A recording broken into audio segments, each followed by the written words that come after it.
بسم الله الرحمن الرحيم الحمد لله رب العالمين والعاقبة للمتقين ولا عدوان إلا على الظالمين أصلي وأسلم على خاتم الأنبياء والمرسلين نبينا محمد وعلى آله وصحبه أجمعين اللهم علمنا ما ينفعنا وانفعنا بما علمتنا وزدنا علما. ബഹുമാന്യരായ ഈ മസ്ജിദിൽ ഒരുമിച്ച് കൂടിയിട്ടുള്ള എൻ്റെ ശബ്ദം കേൾക്കുന്ന മുസ്ലിമീങ്ങളെ, സഹോദരങ്ങളെ, രക്ഷിതാക്കളെ, നമ്മളിന്നിവിടെ ഒരുമിച്ച് കൂടിയിട്ടുള്ളത് ശറഇൻ്റെ വെളിച്ചത്തിൽ ദീനിയായൊരു മുനാസഹ, നസീഹത്ത് കൈമാറുക, പരസ്പരം നന്മ ഉദ്ദേശിക്കുന്നവരാകുക എന്ന വളരെ പ്രതിഫലാർഹമായ ഒരു ഇബാദത്തിൻ്റെ ഭാഗമായിട്ടാണ്. ഇതൊരു ഇബാദത്താണ്. എൻ്റെ മുമ്പിലിരിക്കുന്ന രക്ഷിതാക്കൾ ആദ്യം മനസ്സിലാക്കേണ്ടത്, നമ്മൾ ഈ മീറ്റിങ്ങിന് വന്നിട്ടുള്ളത്, ഒന്ന്, നമ്മൾ മസ്ജിദിലാണ് ഇരിക്കുന്നത്. മസ്ജിദിൽ നല്ല നിയ്യത്തോടെ പരലോകത്തേക്ക് നമ്മുടെ നന്മയുടെ തുലാസിൽ ഇതൊരു മുതൽക്കൂട്ടാകണം എന്ന ഉറച്ച പ്രതീക്ഷയോടെ ഇവിടെ ഇരിക്കുന്ന സമയം അത്രയും നമുക്ക് കനപ്പെട്ടതാണ്, അമൂല്യമാണ്. ഇതിനേക്കാൾ മഹത്തായ ഒരു സദസ്സിൽ നമുക്ക് ചെന്നിരിക്കാൻ ദുനിയാവിൽ വേറെ വകുപ്പില്ല. അതുകൊണ്ട് ഇവിടെ എത്ര ടൈം സ്പെൻഡ് ചെയ്താലും, എന്തൊക്കെ തിരക്കുകൾ നമ്മൾ മാറ്റിവെച്ചാലും, ഇത് കൂലി കിട്ടുന്ന കാര്യമാണ്, ഇതൊരു പ്രതിഫലാർഹമായ കാര്യമാണ്, ഇതൊരു സ്വാലിഹായ അമലാണ്, ഇതൊരു ഇബാദത്താണ് എന്ന് മനസ്സിലാക്കി നമ്മൾ ഇരിക്കണം. അതിനെന്ത് വേണം? ആ നിയ്യത്ത് നമ്മുടെ മനസ്സിൽ ആദ്യം വേണം. ഇന്നമൽ അഅ്മാലു ബിന്നിയ്യാത്ത് എന്നാണല്ലോ.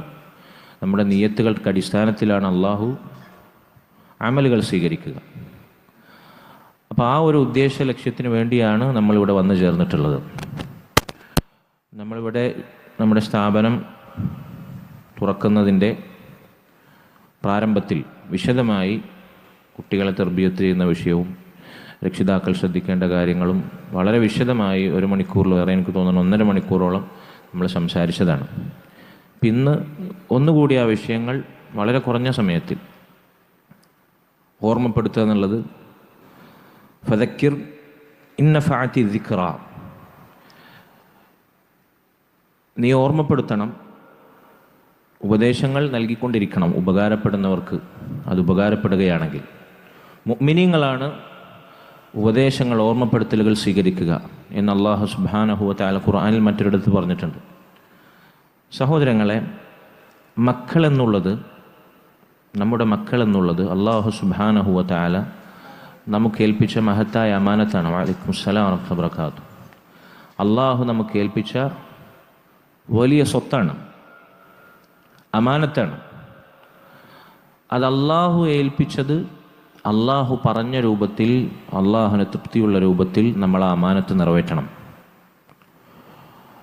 മക്കളുണ്ടായി, മക്കൾക്ക് ആവശ്യത്തിലേറെ തിന്നാനും ഉടുക്കാനും കുടിക്കാനും പുതക്കാനും ഭൗതികമായ എല്ലാം അതിൻ്റെ ഏറ്റവും മാക്സിമം ലെവലിൽ ചെയ്തു കൊടുത്താൽ മക്കളോടുള്ള ബാധ്യത തീരുമെന്ന് നമ്മൾ ആരും വിചാരിക്കേണ്ടതില്ല. അതല്ല മക്കളോടുള്ള ശർഈയായ ബാധ്യത. മറിച്ച് മക്കൾക്ക് വേണ്ടുന്ന ഭൗതികമായ കാര്യങ്ങളൊക്കെ തന്നാൽ കഴിയുന്ന രൂപത്തിൽ ചെയ്തു കൊടുക്കുക എന്നുള്ള ഇവിടുത്തെ നാടോടികൾ വരെ ചെയ്യുന്നുണ്ട്. കടത്തിണ്ണയിലും പീഡികക്കോലായാലും അന്തിയുറങ്ങുന്ന, ഊരും പേരും അഡ്രസ്സും കൂരയൊന്നും ഇല്ലാത്ത, നാൽക്കാശിന് വിലയില്ലാത്ത, ഉടുതുണിക്ക് മറുതുണിയില്ലാത്ത ആളുകളും ചെയ്യുന്നുണ്ട് അവർക്ക് കഴിയുന്ന പോലെ. ഇതാരാണ് ചെയ്യാത്തത്? ഇവിടെ മൃഗങ്ങളും ചെയ്യുന്നുണ്ട്. അവരുടെ കുഞ്ഞുങ്ങളെ ആ രൂപത്തിൽ അവരെ പോറ്റുന്നത്. പക്ഷെ അള്ളാഹു നമുക്ക് ഏൽപ്പിച്ച അമാനത്താകുന്ന ഈ മക്കളെന്ന സ്വത്തിനെ അള്ളാഹു പറഞ്ഞ രൂപത്തിൽ നമ്മൾ എന്ത് ചെയ്യണം? ആ ബാധ്യത നമ്മൾ നിറവേറ്റണം. മക്കൾക്ക് ഈ പറഞ്ഞ ഭൗതികമായ സൗകര്യങ്ങളൊക്കെ, വസ്ത്രമാകട്ടെ, ഭക്ഷണമാകട്ടെ, വീടാകട്ടെ, ഇതൊരുക്കി കൊടുക്കുന്നിടത്ത് വരെ അള്ളാഹുവിന് തൃപ്തിയുള്ള മാർഗത്തിൽ, അള്ളാഹുവിന് ഇഷ്ടപ്പെടുന്ന രൂപത്തിൽ, ആ അളവിൽ ശറഇൽ യാതൊരു കറയുമേൽക്കാതെ അവർക്ക് നിറവേറ്റി കൊടുക്കും വേണം. അപ്പോൾ മക്കൾക്ക് കുറേ ദുനിയാവിലെ ആവശ്യങ്ങൾ നിറവേറ്റി കൊടുത്താൽ മക്കളോടുള്ള ബാധ്യത തീരുമെന്ന് നമ്മൾ വിചാരിക്കരുത്. ഇതാണ് ഒന്നാമതായി മനസ്സിലാക്കേണ്ടത്. അല്ലാഹു സുബ്ഹാനഹു വ തആല പറഞ്ഞില്ല സൂറത്തു തഹരീമിൽ,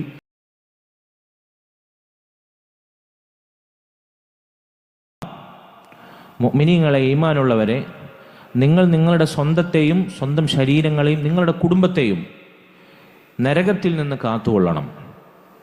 ആ നരകം തീയും മനുഷ്യരും ഇന്ധനമാകുന്ന കത്തിക്കപ്പെടുന്ന നരകമാണ്. ആ നരകത്തിന് ശക്തരും മല്ലരുമായ മലക്കുകൾ കാവൽ നിൽക്കുന്നതാണ്. ഈ ഭയാനകമായ നരകത്തിൽ നിന്ന് നിങ്ങൾ നിങ്ങളുടെ സ്വന്തത്തെയും മക്കളെയും കാക്കണം എന്ന് അല്ലാഹു സുബ്ഹാനഹു വ തആല നമ്മോട് പറഞ്ഞതാണ്. മഹാനായ അലി ഇബ്നു അബി ത്വാലിബ് റളിയല്ലാഹു അൻഹു ഈ ആയത്തിനെ വിശദീകരിക്കുക പറഞ്ഞു, എങ്ങനെയാണ് മക്കളെ, കുടുംബത്തെ നരകത്തിൽ നിന്ന് കാക്കുക? അല്ലിമൂഹും വ അദ്ദിബൂഹും, മക്കൾക്ക് ദീൻ പഠിപ്പിക്കുക, അവർക്ക് ദീനിൻ്റെ സ്വഭാവ പെരുമാറ്റ മര്യാദകൾ പഠിപ്പിക്കുക, ദീനിൻ്റെ അത് പഠിപ്പിക്കുക. ഇക്കാലഘട്ടത്തിലെ മക്കൾക്ക് തീരെ ഇല്ലാതാകുന്ന കാര്യതാണ്. ഒരാളോട് എങ്ങനെ സംസാരിക്കണം, എന്ത് സംസാരിച്ചുകൂടാ, എങ്ങനെ നടക്കണം, എങ്ങനെ ഇരിക്കണം, എങ്ങനെ പെരുമാറണം, മസ്ജിദിൽ എങ്ങനെയായിരിക്കണം, വീട്ടിലെങ്ങനെയായിരിക്കണം, വീട്ടിൽ പോലെയാണോ മസ്ജിദിൽ പെരുമാറേണ്ടത്, മസ്ജിദിൽ ഇടപെടേണ്ടത്, മുതിർന്ന ആളുകളോട് എങ്ങനെയായിരിക്കണം, കൂടെയുള്ളവരോട് എങ്ങനെയായിരിക്കണം, താഴെയുള്ളവരോട് എങ്ങനെയായിരിക്കണം, ഭക്ഷണം കഴിക്കുന്നത് എങ്ങനെയായിരിക്കണം, വസ്ത്രം ധരിക്കേണ്ടത്, ഇങ്ങനെ ഇസ്ലാമിൻ്റെ മര്യാദകൾ ഏത് രംഗത്താണ് ഇല്ലാത്തത്? ഇത് മക്കൾക്ക് നമ്മൾ പഠിപ്പിച്ചു കൊടുക്കണം. കാരണം നമ്മൾ മുസ്ലിമീങ്ങളാണോ, നമ്മൾ മുഅ്മിനീങ്ങളാണോ, മക്കൾക്ക് നമ്മൾ പഠിപ്പിച്ചു കൊടുക്കേണ്ടുന്ന ടേബിൾ മാനേഴ്സ് ഇസ്ലാമിൻ്റെതായിരിക്കണം. മക്കൾക്ക് നമ്മൾ പഠിപ്പിച്ചു കൊടുക്കുന്ന ഡെസ്ക് കൾച്ചർ ഇസ്ലാമിൻ്റെതായിരിക്കണം. മക്കൾക്ക് നമ്മൾ അവരുടെ അലങ്കാരമായി ഭംഗിയായി അവരുടെ മുടി വെട്ടുന്നത് പോലും ശറഅന്റെ ചട്ടക്കൂടിൽ നിന്നായിരിക്കണം, തോന്നിയ പോലെ ആകരുത്. ഇവിടുത്തെ അള്ളാഹുവിനെ മറന്ന് ദീനിനെ ധിക്കരിച്ച് ജീവിക്കുന്ന കാഫിറുകളുടെ, അതല്ലെങ്കിൽ സെലിബ്രിറ്റികളുടെ, ഇവിടുത്തെ പ്രമാണിമാരുടെ, സമ്പന്നരുടെ, ഭൗതികതയുടെ വിശേഷണങ്ങൾ പേറി ദുനിയാവ് വേണ്ടോളം കൊടുത്തിട്ടല്ല നമ്മൾ മക്കളെ തർബിയത്ത് നടത്തേണ്ടത്. നമ്മൾ അള്ളാഹുവിനെ പേടിക്കുന്നവരാണെങ്കിൽ, സ്വന്തത്തെയും കുടുംബത്തെയും നരകത്തിൽ നിന്ന് കാക്കാൻ ആഗ്രഹിക്കുന്നവരാണെങ്കിൽ അതെങ്ങനെയാണ് ചെയ്യേണ്ടത്? അല്ലിമൂഹും വ അദ്ദിബൂഹും, നിങ്ങളവരെ ദീൻ പഠിപ്പിക്കണം, അവർക്ക് ഇസ്ലാമിൻ്റെ അദബ് പഠിപ്പിക്കണം എന്നാണ് അലി ഇബ്നു അബി ത്വാലിബ് റളിയല്ലാഹു അൻഹു പറഞ്ഞിട്ടുള്ളത്. സഹോദരങ്ങളെ, ഇതിനെപ്പറ്റി അള്ളാഹു നമ്മോട് ചോദ്യം ചെയ്യുമെന്ന് നമുക്ക് ഉറച്ച ബോധ്യമുണ്ടാകണം. അള്ളാഹു നമ്മോട് ചോദ്യം ചെയ്യും. അള്ളാഹുവിൻ്റെ മുമ്പിൽ നമ്മൾ മറുപടി പറയേണ്ടി വരും. ഇവിടെ ആര് ചോദ്യം ചെയ്യാൻ വന്നില്ലെങ്കിലും, ഇവിടെ ആര് നമ്മോട് ഒന്ന് ശബ്ദിക്കാൻ പോലും തുനിഞ്ഞില്ലെങ്കിലും അള്ളാഹുവിൻ്റെ ചോദ്യം നാളെ ആഖിറത്തിൽ നമ്മൾ ഭയപ്പെടണം. ഒരു ഉമ്മ, ഒരു സ്ത്രീ, വൽമർഅതു റാഇയത്തുൻ ഫീ ബൈതി സൗജിഹാ, അവൾ അവളുടെ ഭർത്താവിൻ്റെ വീട്ടിലെ ഉത്തരവാദിത്തം ഏൽപ്പിക്കപ്പെട്ടവളാണ്. വഹിയ മസ്ഊലുൻ അൻ റഅയ്യതിഹ, അവളുടെ ഉത്തരവാദിത്തത്തെപ്പറ്റി അവൾ ചോദ്യം ചെയ്യപ്പെടും. മക്കളുടെ തർബിയത്തിനെ പറ്റി, അതുപോലെ തന്നെ ഭർത്താവിൻ്റെ സാന്നിധ്യത്തിൽ തങ്ങളുടെ അഭിമാനം സംരക്ഷിച്ചതിനെപ്പറ്റി, ഭർത്താവിൻ്റെ സമ്പത്ത് ദുരുപയോഗം ചെയ്യാതിരുന്നതിൻ്റെ വിഷയത്തിൽ, ചെയ്തതിൻ്റെ വിഷയത്തിൽ, ഇങ്ങനെയെല്ലാം അള്ളാഹുവോട് ചോദിക്കും. വറജുലു റാഇൻ ഫി അഹ്ലിഹി, ഒരു പുരുഷൻ അവൻ്റെ കുടുംബക്കാരുടെ വിഷയത്തിൽ, അവൻ ചെലവിന് കൊടുക്കുന്ന ആളുകളുടെ വിഷയത്തിൽ, ഭാര്യ, മക്കൾ, വേണ്ടപ്പെട്ട നിർബന്ധമായും ചെലവ് കൊടുക്കുന്നവരുടെ വിഷയത്തിൽ ചോദ്യം ചെയ്യപ്പെടുന്നവനാണ്, അവൻ ഉത്തരവാദിത്വം ഏൽപ്പിക്കപ്പെടുന്നവനാണ്. ഇങ്ങനെ എല്ലാവരുടെയും ഉത്തരവാദിത്വത്തെപ്പറ്റി അള്ളാഹു ചോദ്യം ചെയ്യും എന്ന ബോധം നമുക്കുണ്ടാകണം. പണ്ഡിതന്മാർ പറയുന്നു, ഒരു പിതാവിനോട് തൻ്റെ മകനെപ്പറ്റി, തൻ്റെ മകളെപ്പറ്റി അള്ളാഹു സുബ്ഹാനഹു വ തആല ചോദിക്കും. മകനോട്, മകളോട്, മാതാപിതാക്കളോടുള്ള ബാധ്യതയെപ്പറ്റി ചോദിക്കുന്നതിന് മുമ്പ്. കാരണം മക്കൾക്ക് മാതാപിതാക്കളോട് കടമയുള്ളതുപോലെ തന്നെ മക്കളോട് മാതാപിതാക്കൾക്കും കടമയുണ്ട്. ആദ്യം മക്കളോട് ചെയ്ത കടമകളെപ്പറ്റി, ഞാൻ നേരത്തെ പറഞ്ഞ കടമകളല്ല അവിടെ ഉദ്ദേശം. ഭൗതികമായി നമ്മളവർക്ക് കൊടുത്തിട്ടുണ്ടോ, ഉടുക്കാൻ കൊടുത്തിട്ടുണ്ടോ, പുതക്കാൻ കൊടുത്തിട്ടുണ്ടോ, അതൊന്നല്ല വിഷയം. വാരിക്കോരി തിന്നാൻ കൊടുത്തിട്ടുണ്ടോ, ഇതൊന്നുമല്ല വിഷയം. ദുനിയാവ് നൽകിയിട്ടുണ്ടോ, അതല്ല വിഷയം. അവർക്ക് കൊടുക്കേണ്ട ദീൻ കൊടുത്തിട്ടുണ്ടോ, ഇസ്ലാമിൻ്റെ അദബ് പഠിപ്പിച്ചിട്ടുണ്ടോ, ഇതിനെപ്പറ്റി മാതാപിതാക്കളോട് ചോദ്യം ചെയ്യും. അതിന് അള്ളാഹുവിൻ്റെ മുമ്പിൽ മറുപടി പറയേണ്ടി വരും. ഇബ്നു ഉമർ റളിയല്ലാഹു അൻഹു പറയാണ്, അദ്ദിബ് ഇബ്നക ഫഇന്നക മസ്ഊലുൻ അൻ വലദിക്, നീ നിന്റെ മകനെ ദീനിൻ്റെ മര്യാദ പഠിപ്പിക്കുക. നിന്റെ മകനെ പറ്റി നാളെ നീ ചോദ്യം ചെയ്യപ്പെടും. മാദ അദ്ദബ്ത, നീ എന്ത് അദബാണ് മകന് പകർന്നു നൽകിയത്? വീട്ടിലുള്ള സ്മാർട്ട് ഫോണും തുറന്നു വെച്ച് കണ്ടോടാ, യൂട്യൂബും തുറന്നു വെച്ച് മക്കൾ അവരെ ശ്രദ്ധ തെറ്റിക്കാൻ, അതല്ലെങ്കിൽ നമുക്ക് എന്തെങ്കിലും കാര്യത്തിൽ ശ്രദ്ധ പതിപ്പിക്കാൻ, മക്കൾ നമുക്ക് ശല്യമാകാതിരിക്കാൻ, മക്കൾ വാശി പിടിക്കുമ്പോൾ, മക്കൾ പിന്നെ ഒച്ച ഉണ്ടാക്കുമ്പോൾ, കരയുമ്പോൾ അതടക്കാൻ വേണ്ടി ഈ കൈപ്പിടിയിൽ ഒതുങ്ങുന്ന കുന്ത്രാണ്ടം വെച്ച് കൊടുത്താൽ അവർക്കുള്ള തർബിയത്തായി, അല്ലെങ്കിൽ അത് മതി, എൻ്റെ പിതാവിൻ്റെ എൻ്റെ മാതാവിൻ്റെ ഉത്തരവാദിത്തം അവിടെ തീർന്നു എന്ന് വിചാരിക്കുന്നിടത്താണ് ഇന്ന് ആധുനിക പേരൻസ് ഉള്ളത്. മക്കൾക്ക് വേണ്ട ടാബും ഇലക്ട്രോണിക് ഉപകരണങ്ങളും അതിൽ ഇടതടവില്ലാതെ ഒഴുകുന്ന ഇൻ്റർനെറ്റ് ഉണ്ടെങ്കിൽ മക്കൾക്കെല്ലാമായി.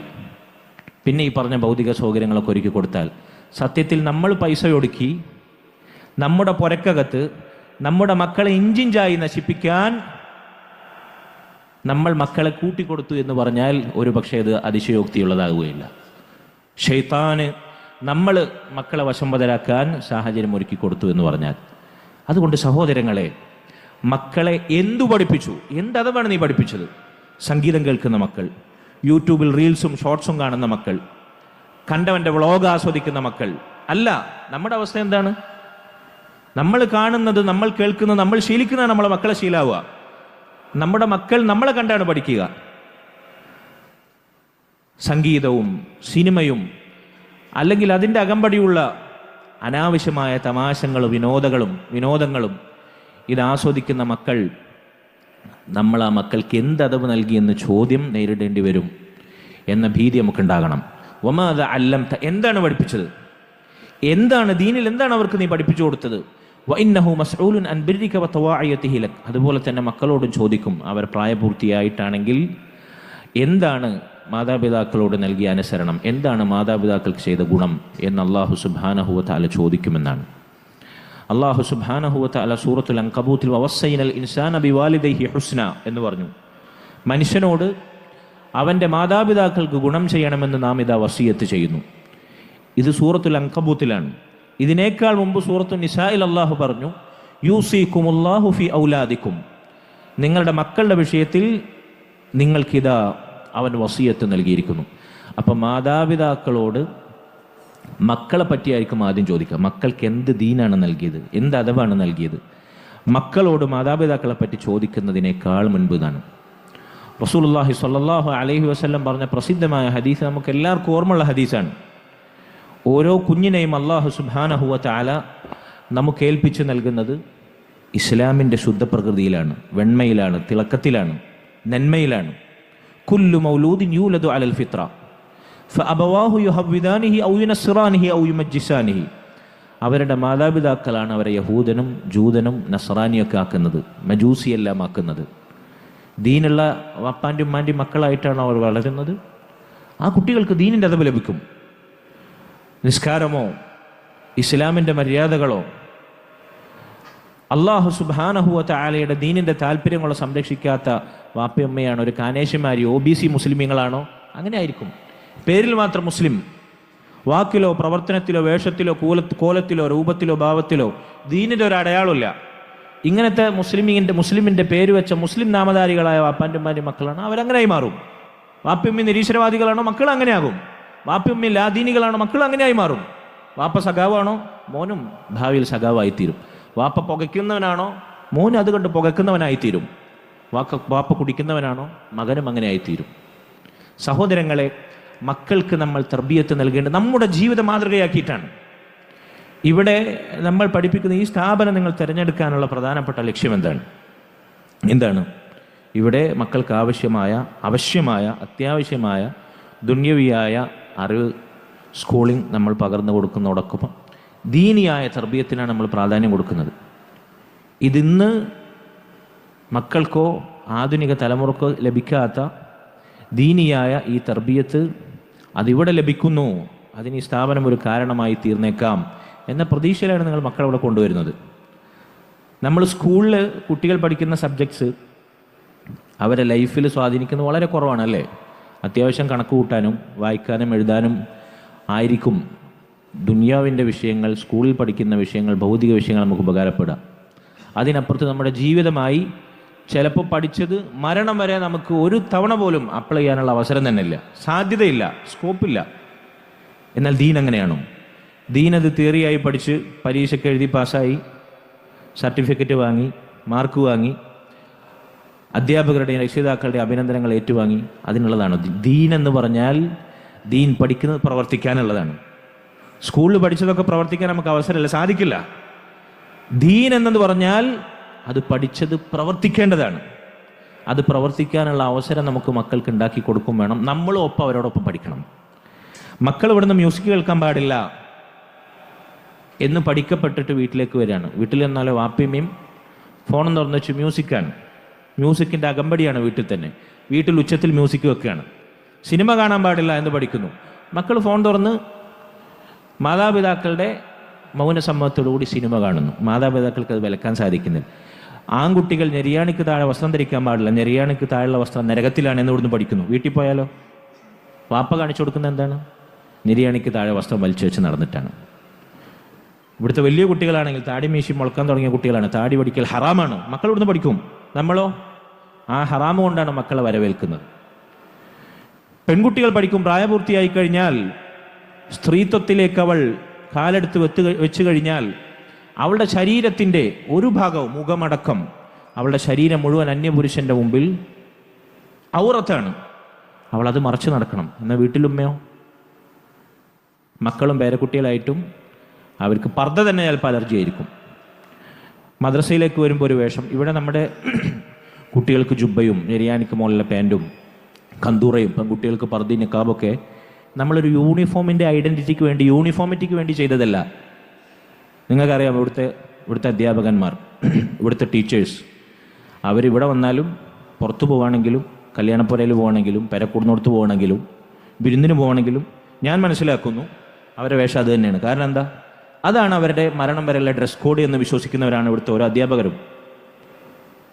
അത് നമ്മുടെ ജീവിതത്തിൻ്റെ ഒരു മുസ്ലിമിൻ്റെ വേഷമാണ്, ഒരു മുസ്ലിമിൻ്റെ ഐഡൻറ്റിറ്റിയാണ്. ഇവിടെ മദ്രസയിൽ വരുമ്പോൾ, സ്കൂളിൽ വരുമ്പോൾ കുറഞ്ഞ സമയത്ത് പകലൊരു ഉച്ചനേരം വരെ പാലിക്കേണ്ടുന്ന മറ്റു സ്കൂളുകളിൽ വിടുന്ന യൂണിഫോമിന് ഒരു യൂണിഫോമിന് വേണ്ടി നിശ്ചയിച്ചതല്ല. ഇതാണ് നമ്മുടെ ലൈഫിലെ ഡ്രസ് കോഡ്. അത് ശീലിപ്പിക്കാനാണ് മക്കളെ ചെറുപ്പത്തിലെ. മക്കൾ ചെറുപ്പത്തിൽ ശീലിച്ചാൽ അത്തർബിയത്തു ഫി സിഗ്ർ കന്നഖ്ശി അലൽ ഹജർ, മുൻഗാമികൾ പറഞ്ഞ പോലെ ചെറുപ്പത്തിലെയുള്ള തർബിയത്ത്, ശിക്ഷണം കല്ലിൽ കൊത്തിവെച്ച പോലെ ആയിരിക്കും. ചെറുപ്പത്തിൽ ചെറിയ പ്രായത്തിലെ പെൺകുട്ടികൾ ഇപ്പം തന്നെ പർദ്ദടിപ്പിക്കണോ, ഇപ്പം തന്നെ മുഖം മറക്കണോ, മൂടി കെട്ടിയിട്ട് വരിഞ്ഞ് കെട്ടിയിട്ട്, എന്തപ്പം അതിൻ്റെ ആവശ്യം? കുട്ടിയല്ലേ എന്ന് ചോദിക്കും. കുട്ടിയെ കുട്ടിപ്രായത്തിൽ ശീലിപ്പിച്ചാൽ വലുതായി കഴിഞ്ഞാൽ മുതിർന്നു കഴിഞ്ഞാൽ അവർ നമ്മൾ പറയാതെ ആ ശീലത്തിലേക്ക് വരും. വലുതാകുമ്പോൾ നോക്കുക, കുറച്ചും കൂടി കഴിയട്ടെ എന്ന് വെച്ച് കഴിഞ്ഞാൽ ഉദ്ദേശിക്കുന്ന സമയത്ത് പിടിച്ചാൽ പിടിച്ചിടത്ത് കിട്ടുന്ന കാലമല്ല ഇത്. നിങ്ങളൊക്കെ സ്കൂളിൽ പോകുന്ന കാലത്ത്, നമ്മളൊക്കെ പഠിക്കുന്ന കാലത്തുണ്ടായിരുന്ന അവസ്ഥയാണോ ഇന്നത്തെ സ്കൂളിൻ്റെയും സാമൂഹിക പരിതസ്ഥിതിയൊക്കെ? എന്താണ് അവസ്ഥ? എത്ര വഷളായിട്ടുണ്ട്. അതുകൊണ്ട് മക്കളുടെ വിഷയത്തിൽ നമ്മൾ പേടിക്കണം. നമ്മുടെ മക്കളെ ശുദ്ധപ്രകൃതി, നല്ല ഫിത്രത്തിൽ അള്ളാഹു തന്ന മക്കളെ വടക്കാക്കുന്നത്, മക്കളുടെ ആ ശുദ്ധപ്രകൃതിയെ നശിപ്പിക്കുന്നത്, മക്കളുടെ ശുദ്ധപ്രകൃതിയിലെ ഇസ്ലാമിയത്തിനെ കറബാധിപ്പിക്കുന്നത് നമ്മളാണ്, നമ്മുടെ തർബിയത്താണ്. നമ്മൾ ആദ്യം മുന്നിൽ നിന്നുകൊണ്ട് മക്കളെ മാതൃകാപരമായി ശിക്ഷണം നൽകാൻ നമുക്ക് സാധിക്കണം. സഹോദരങ്ങളെ, ഇനി ഞാൻ 2 കാര്യങ്ങൾ കൂടി പറഞ്ഞുകൊണ്ട് അവസാനിപ്പിക്കാം. ഒരു മനുഷ്യൻ മരിച്ചു കഴിഞ്ഞാൽ, ഇവിടുത്തെ മുതിർന്ന കുട്ടികൾ പഠിച്ചിട്ടുള്ള, അവർ മനപ്പാടാക്കിയിട്ടുള്ള ഹദീസാണ്. കഴിഞ്ഞ ആഴ്ച, അതിൻ്റെ മുമ്പത്തെ ആഴ്ച ഞാൻ അവർക്ക് എടുത്തു കൊടുത്ത ഹദീസാണ്. മനുഷ്യന്മാർ മരിച്ചു കഴിഞ്ഞാൽ, അവർ മരിച്ചാലും ഇവിടെ നിലനിൽക്കുന്ന നന്മയായി അവരുടെ ഖബറിലേക്ക് പ്രതിഫലമായി മുറിഞ്ഞു പോകാത്ത, ഒരിക്കലും നിലക്കാത്ത കാര്യമായി അള്ളാഹുവിൻ്റെ റസൂൽ പഠിപ്പിച്ച 3 കാര്യങ്ങളിൽ ഒന്ന് അള്ളാഹുവിൻ്റെ ദീനിൻ്റെ ഉപകാരപ്രദമായ വിജ്ഞാനമാണ്, അറിവാണ്. രണ്ടാമത്തത് ജാരിയായ സ്വതക്കയാണ്, നമുക്കറിയാം. മൂന്നാമത്തത് വലദുൻ സ്വാലിഹുൻ യദ്ഉ ലഹു. ഇവിടെ ഇരിക്കുന്ന ഓരോരുത്തരും ഇന്നല്ലെങ്കിൽ നാളെ മരിക്കുമെന്ന് ഉറപ്പുള്ളവരല്ലേ? മരിക്കുമെന്ന് ഉറപ്പില്ലാത്ത ആരാണ് ഈ കൂട്ടത്തിലുള്ളത്? ഏതു മനുഷ്യനാണുള്ളത്? അള്ളാഹിനെ നിഷേധിക്കുന്ന കാഫിർ, നിരീശ്വരവാദി പോലും മരിക്കുമെന്ന യാഥാർത്ഥ്യത്തിൽ സംശയമില്ലാത്തവനാണ്. മരിക്കുമെന്ന് ഉറപ്പാണെങ്കിൽ, മരിച്ചു കഴിഞ്ഞാൽ നമുക്ക് നമ്മുടെ ഖബറിൽ നാളെ പരലോകത്തേക്ക് ഉപകാരപ്പെടുന്ന നന്മയായി, നമ്മൾ മരിച്ചാലും മരിക്കാതെ അവശേഷിക്കുന്ന മഹത്തായ നന്മകളിൽ ഒന്ന് നമുക്ക് വേണ്ടി പ്രാർത്ഥിക്കുന്ന, ദുആ ചെയ്യുന്ന സ്വാലിഹായ സന്താനമാണ്. നമ്മുടെ മക്കൾ അങ്ങനെ ആയിത്തീരാൻ നമ്മൾ ആഗ്രഹിക്കുന്നില്ലേ? എങ്ങനെ മക്കൾ സ്വാലിഹായ സന്താനമായി തീരാ? അള്ളാഹു സുബ്ഹാനഹു വ തആല പറഞ്ഞ രൂപത്തിൽ ദീനിൻ്റെ മേമ്പൊടി ചാർത്തി അവരെ തർബിയത്ത് കൊടുത്തിയാലല്ലാതെ. അതുകൊണ്ട് സഹോദരങ്ങളെ, ഇന്നത്തെ മക്കൾക്ക് വാപ്പിയമ്മ മരിച്ചാൽ എങ്ങനെ നിസ്കരിക്കണം എന്ന് വരെ അറിയില്ല. മയ്യത്ത് നിസ്കാരം അറിയില്ല, വാപ്പാക്കും ഉമ്മാക്കും വേണ്ടി നിസ്കരിക്കാൻ അറിയില്ല. പലപ്പോഴും പല ജനാസകളിൽ പങ്കെടുക്കാൻ ചെല്ലുമ്പോൾ നമ്മളോട് രഹസ്യമായി വന്ന് ചോദിക്കുകയാണ്, വാപ്പ മരിച്ചു കിടക്കുമ്പോൾ മയ്യത്ത് നിസ്കാരത്തിന് ഉസ്താദെ ആ നിസ്കാരം ഒന്ന് പറഞ്ഞുതരുമോ? ഇങ്ങനെയല്ല നിസ്കാരം, സംശയമാണ്, ഉറപ്പില്ല. വാപ്പാക്കും ഉമ്മാക്കും വേണ്ടി മരിച്ചു കഴിഞ്ഞാൽ ഉപകാരപ്പെടുന്ന കാര്യങ്ങൾ എന്താണ് അറിയില്ല, എങ്ങനെ അവർക്ക് വേണ്ടി ദുആ ചെയ്യണം അറിയില്ല. ഇങ്ങനെയുള്ള മക്കളായി നമ്മുടെ മക്കളെ മാറണ്ടേ? മക്കളെ സ്വാലിഹാകണമെങ്കിൽ മറ്റൊരു കാര്യം, നമ്മൾ സ്വാലിഹ്യങ്ങളായി തീരണം. നമ്മൾ അവരുടെ പറക്കമുറ്റാത്ത പ്രായത്തിൽ, ചെറുപ്രായത്തിൽ നമ്മൾ മരിച്ചാലും, നമ്മൾ അവർക്ക് നഷ്ടപ്പെട്ടാലും, അവർക്ക് ഈ ദുനിയാവിൽ അവരുടെ ദീനും ദുനിയാവും സംരക്ഷിക്കപ്പെടണം. അതിന് നമ്മൾ സ്വാലിഹായി ജീവിക്കണം. ഒരു കാര്യം കൂടി പറഞ്ഞുകൊണ്ട് ഞാൻ അവസാനിപ്പിക്കാം. അല്ലാഹു സുബ്ഹാനഹു വ തആലയുടെ റസൂൽ സല്ലല്ലാഹു അലൈഹി വസല്ലം ഇബ്നു അബ്ബാസ് റളിയല്ലാഹു അൻഹു ചെറിയ കുട്ടിയായിരിക്കുമ്പോൾ തൻ്റെ മൃഗത്തിന് പുറകിൽ ഇബ്നു അബ്ബാസിനെ ഇരുത്തി നബി സല്ലല്ലാഹു അലൈഹി വസല്ലം ഉപദേശിച്ച മഹത്തായ ഉപദേശം, ഇഹ്ഫളില്ലാഹ യഹ്ഫൾ, മോനെ നീ അള്ളാഹിനെ സൂക്ഷിക്കണം, എങ്കിൽ അള്ളാഹു നിന്നെ സംരക്ഷിക്കും. നീ അള്ളാഹുവിനെ സൂക്ഷിച്ചാൽ അള്ളാഹുവിനെ നിനക്ക് നിൻ്റെ മുൻപിൽ സഹായിയായും സംരക്ഷകനായും കണ്ടെത്താൻ സാധിക്കും.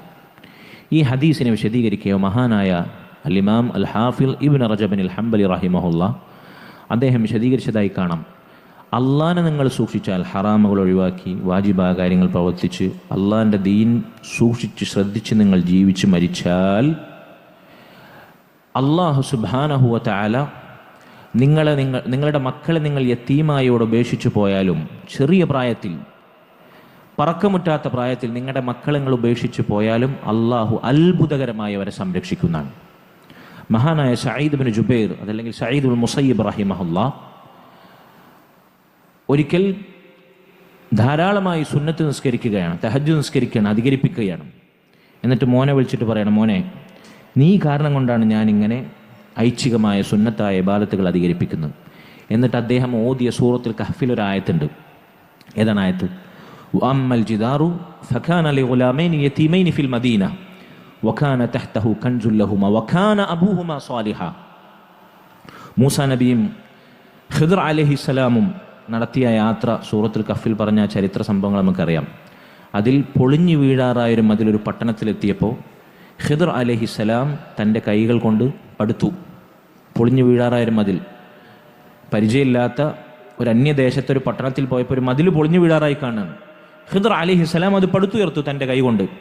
മൂസ അലൈഹിസ്സലാത്തു വസ്സലാമിന് അതിൻ്റെ രഹസ്യം വിശദീകരിച്ചു കൊടുക്കുകയാണ് പിന്നീട്. എന്തിനാണെന്നറിയാമോ ഞാൻ ആ മതിൽ പടുത്തുയർത്തിയത്? ആ മതിൽ ആ പട്ടണത്തിൽ ജീവിക്കുന്ന 2 യതീമുകളായ മക്കൾ അവർക്ക് അവകാശപ്പെട്ട മതിലായിരുന്നു. വകാന തഹ്തഹു കൻസുൽ ലഹുമാ, ആ മതിലിന് താഴെ അവർക്ക് അനന്തര സ്വത്തായ ഒരു നിധി നിക്ഷേപിക്കപ്പെട്ടിട്ടുണ്ടായിരുന്നു. ഒരു നിധി ആ മതിലിന് താഴെ കുഴിച്ചിട്ടിട്ടുണ്ടായിരുന്നു. വകാന അബൂഹുമാ സ്വാലിഹ, അവരുടെ വാപ്പ, മരിച്ചുപോയ വാപ്പ അള്ളാഹിനെ പേടിച്ച് ജീവിച്ച സ്വാലിഹായ വ്യക്തിയായിരുന്നു. ഫഅറാദ റബ്ബുക അൻ യബ്ലുഗ അശുദ്ധഹുമാ, അതുകൊണ്ട് താങ്കളുടെ റബ്ബ് ആ മക്കൾക്ക് പ്രായപൂർത്തിയെത്താനും പക്വതയും വിവേകവും എത്താനും, വയസ്തഖ്രിജ കൻസഹുമാ, അവർക്ക് പക്വത വന്നതിന് ശേഷം അവർ ആ നിധി പുറത്തെടുക്കാനും അവർക്കത് ഉപകാരപ്പെടാനും, റഹ്മത്തൻ മിൻ റബ്ബിക്, താങ്കളുടെ റബ്ബിൻ്റെ കാരുണ്യത്തിൻ്റെ സംരക്ഷണത്തിൻ്റെ കാവലിൻ്റെ ഭാഗമായി എന്നെക്കൊണ്ട് ഈ മതിൽ പടുത്തുയർത്തിയതാണ് എന്ന് അദ്ദേഹം മറുപടി നൽകി. നോക്കൂ നിങ്ങൾ, പറക്കമുറ്റാത്ത പ്രായത്തിൽ മക്കളെ ഉപേക്ഷിച്ചു പോയ സ്വാലിഹായ വാപ്പ ആ മക്കൾക്ക് അനന്തര സ്വത്തായി ഏൽപ്പിച്ച കുഴിച്ചിട്ട നിധി അതാ മതിൽ പൊളിഞ്ഞു വീണ് അപഹരിക്കപ്പെടുമോ എന്ന ഭീതിയുണ്ടല്ലോ, ആശങ്കയുണ്ടല്ലോ. അള്ളാഹു അന്യനാട്ടിൽ നിന്ന് വന്ന ഖിദ്ർ അലൈഹിസ്സലാമിനെ കൊണ്ട് അത്ഭുതകരമായി സംരക്ഷിക്കുകയാണ്. ഇതുപോലെ അള്ളാഹു നമ്മുടെ മക്കളുടെ വിഷയത്തിൽ ഇടപെടും, നമ്മളിവിടെ ഇല്ലെങ്കിലും. അതിനെന്ത് വേണം? വകാന അബൂഹുമാ സ്വാലിഹ, അവരുടെ വാപ്പ സ്വാലിഹായിരുന്നു എന്ന് പറഞ്ഞതുപോലെ നമ്മളും സ്വാലിഹീങ്ങളാകണം, നമ്മുടെ മക്കളും സ്വാലിഹീങ്ങളാകണം. എങ്കിൽ അള്ളാഹുവിൻ്റെ സംരക്ഷണം നമ്മുടെ ദുനിയാവിലും ദീനിലും അള്ളാഹു സുബ്ഹാനഹു വ തആലയുടെ ഇടപെടൽ അത്ഭുതകരമായി നമുക്ക് അനുഭവിച്ചറിയാൻ സാധിക്കും. അള്ളാഹു അതിനുള്ള തൗഫീഖ് നമുക്ക് നൽകുമാറാകട്ടെ. ഒരു ഹദീസ് കൂടി ഞാൻ സാന്ദർഭികമായി ഓർമ്മപ്പെടുത്തട്ടെ. ഇതും നമ്മുടെ ഇവിടുത്തെ മുതിർന്ന കുട്ടികൾ മനഃപ്പാടമാക്കിയ ഹദീസാണ്.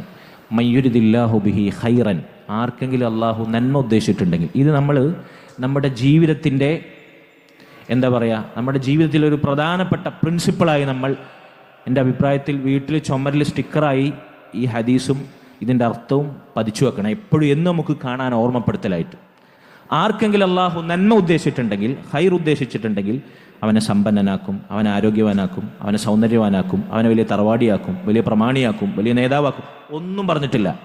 ഭൗതികമായി നമ്മൾ ഒരാൾക്ക് ഖൈറുണ്ട്, അയാൾ രക്ഷപ്പെട്ടു, അയാൾ കഴിച്ചിലായി, അയാൾ ഉഷാറായി പോയിട്ടോ എന്ന് നമ്മൾ അളക്കുന്ന അളവ് പോലെ ഉണ്ടല്ലോ, അതൊന്നും അല്ല പറഞ്ഞിട്ടില്ല, റസൂലുള്ളാഹി സ്വല്ലല്ലാഹു അലൈഹി വസല്ലം അറിയിച്ചിട്ടില്ല. മറിച്ച് യുഫഖിഹു ഫിദ്ദീൻ, അള്ളാഹിൻ്റെ ദീനിൽ അവന് വിവരം ഉണ്ടാക്കി കൊടുക്കും. അള്ളാഹു ഖൈർ ഉദ്ദേശിക്കുന്നതിൻ്റെ അടയാളമാണ് അള്ളാഹിൻ്റെ ദീനിൽ വിവരമുണ്ടാവുക എന്നുള്ളത്. ഈ ഹദീസിന് നേരെ എതിരായ ഒരർത്ഥം, ആർക്ക് അള്ളാഹു ഖൈർ ഉദ്ദേശിച്ചിട്ടില്ലേ ദീനിലൊരു ചുക്ക് അവനുണ്ടാവില്ല, ദീനിൻ്റെ യാതൊരു വിവരവും ഉണ്ടാവില്ല. എത്രത്തോളം നമുക്ക് ദീനിൽ വിവരമുണ്ടോ അത്രത്തോളം നമുക്ക് അള്ളാഹു ദുനിയാവിലും നാളെ ആഖിറത്തിലും ഖൈർ ഉദ്ദേശിച്ചു എന്നാണ് അതിൻ്റെ അടയാളം. എത്രത്തോളം നമുക്ക് ദീൻ കുറഞ്ഞുവോ അത്രത്തോളം നമുക്ക് ദീനുള്ള അറിവ് കുറയുന്നിടത്തോളം ഖൈർ കുറയുന്നു എന്നതാണ് മനസ്സിലാക്കേണ്ടത്. ഇതാണ് നന്മയുടെ മാനദണ്ഡം. അതിനാണ് നമ്മളിവിടെ ഒരുമിച്ച് കൂടിയത്.